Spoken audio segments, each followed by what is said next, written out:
अस्सलाम वालेकुम, मैं हूं अहमद सरवर और एक नए व्लॉग में आपका खैर मकदम करता हूं। आज इतवार वाले दिन सुबह 8 बजने को हैं और मुझे बहुत सारे दोस्तों के मैसेजेस आए थे और उनकी रिक्वेस्ट थी कि गांव के ऊपर एक वीडियो बनाई जाए, पूरी गांव की ज़िंदगी के ऊपर, देहाती ज़िंदगी में कैसे लोग देहाती ज़िंदगी बसर करते हैं। और वो लोग सुबह सवेरे उठते हैं और अपने जानवरों के लिए चारा बनाने, क्योंकि खुराक बहुत ज़रूरी है। जैसे हम अपनी खुराक के लिए सुबह सुबह उठते हैं, अपने ऑफिस में जाते हैं या इंडस्ट्री एरिया किसी भी रोज़गार जगह पे जाते हैं कि अपनी दिन की जो खुराक है उसका बंदोबस्त किया जाए। इसी तरह ये लोग ये डबल काम करते हैं, अपनी खुराक के लिए भी और जानवरों की खुराक के लिए भी इंतज़ाम करते हैं। इनके ऊपर डबल ज़िम्मेदारियाँ होती हैं और ये इस टाइम सुबह सुबह नमाज के बाद अपने जानवरों का दूध निकाल के, कुछ लोग पहले कुछ लोग नमाज के बाद, और उसके बाद अपने जानवरों के लिए चारा बनाने खेतों का रुख करते हैं। जहाँ जहाँ जिसकी फसल है वो वहाँ पे आता है और अपने जानवरों के लिए चारे का इंतज़ाम करता है। और इसके साथ साथ आजकल कमाद का सीज़न है, लोग वो भी छीलने आ रहे हैं। और कुछ लोगों ने तो, क्योंकि इसका रेट अच्छा है आजकल, तो इसलिए इसको दो तरह से ज़्यादा इस्तेमाल किया गया है।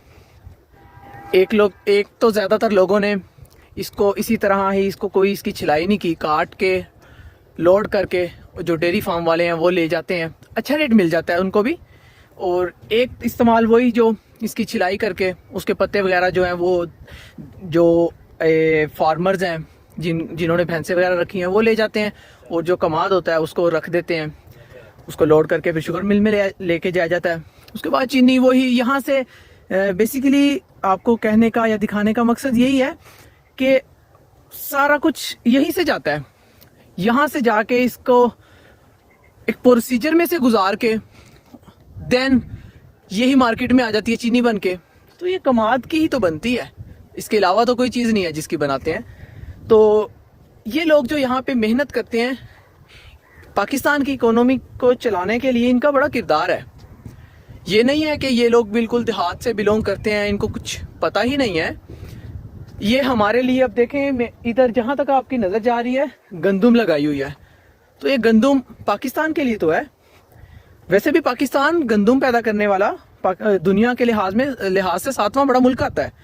लेकिन हम या हमारे हुक्मरान क्या करते हैं कि ज़राअत को जो जिसके ऊपर बेस करता है पाकिस्तान, के ऊपर खास तवज्जो नहीं दी गई, जिसकी वजह से ये बहुत पीछे आ गई है। तो इस दफ़ा रीज़न है बहुत सारे लोगों ने नहीं लगाई। उसकी रीज़न ये थी कि 10,000 से लेके 14,000 तक तो DAP की एक बोरी मिल रही थी। आप मुझे ये बताएं कि एक बंदा है, ऊपर से डीजल इतना महंगा है, जब इसकी बिजाई होती है तो ज़ाहिर बात है मशीनरी इस्तेमाल होगी, ट्रैक्टर इस्तेमाल होगा, तो ट्रैक्टर में डीजल डलता है। उन्होंने भी अपनी प्राइसेस ज़्यादा की हुई हैं। DAP है वो 10 से 14,000 तक मिल रही है। तो ये तबका बेचारा क्या करे, अब उसकी प्रोडक्शन कम आती है। उसकी भी रीज़न है कि उसको जो इसकी ज़रूरत है खाद वगैरह वो बहुत कम मिलती है, महंगा होने की वजह से। उसकी वजह से प्रोडक्शन भी कम मिलती है। तो हुकूमत को किसानों के लिए बहुत सारे इंतज़ामात करने चाहिए। हम अपने पड़ोसी मुल्क इंडिया को ही देख लें और दूसरे ममालिक से हम कोई सबक ही हासिल कर लें कि उन्होंने भी इसी ज़राअत को, किसानों को प्रमोट करके अपनी जो फसल जिसकी आउटपुट फॉर एग्ज़ाम्पल 30 मन थी, उसको बढ़ाकर वो 40 से 45 मन तक ले गए। तो इससे क्या फ़ायदा है, किसानों का भी फ़ायदा है, उनका भी रोज़गार सही चलेगा और पाकिस्तान की इकोनॉमी भी बेहतर होगी। तो इसके लिए हमारे हुक्मरानों को सोचना चाहिए कि इन लोगों के लिए भी कुछ किया जाए।